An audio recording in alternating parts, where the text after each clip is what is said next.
I greet you in Jesus' precious name. It is Monday morning, the 23rd of December, 2024, and this is your friend Angus Buchen with a thought for the day. We go to the Gospel of Mark, chapter 3, verse 35. Jesus says, "Whoever does the will of God is my brother and my sister and mother."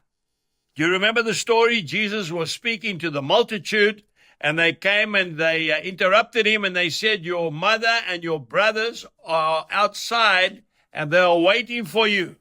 And that's when he said, "Who is my mother and my brothers?"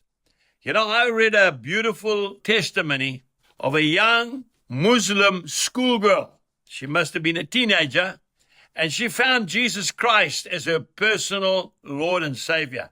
She was absolutely elated, but she came from a devout, strong Muslim family. So she was given a little Gideon's Bible, a little blue one, and she used to hide it under her pillow. And at night before she went to sleep, she would read it and pray to her Jesus. And in the morning, early before the family got up, she would have her devotions again and then hide the Bible under her pillow when she went to school. But one day her dad came home in the middle of the day. He needed something, and he went into her room and he found her Bible. When she came home from school, he was furious and told her that unless she repented and stopped this nonsense and started to follow Allah and become a good Muslim girl, he would disown her. She said, "I cannot, because I am part of his family now."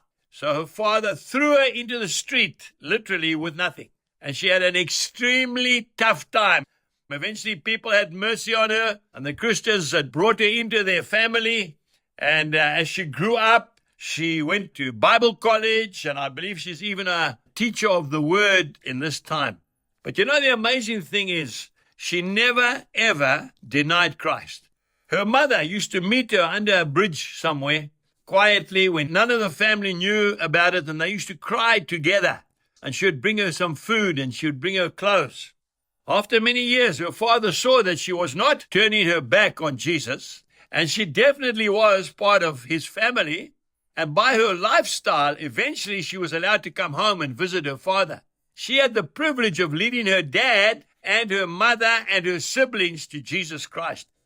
I want to say to you today, my dear friend, your father and your brother and your sister are those who worship and live according to the principles of Jesus Christ. There is no doubt about that. Yes, we've got to love our biological family, but we must not be restricted because they do not want to follow Jesus. Every single one of us has to meet him in a personal way.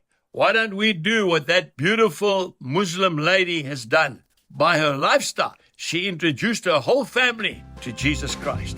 God bless you and have a wonderful day. Goodbye.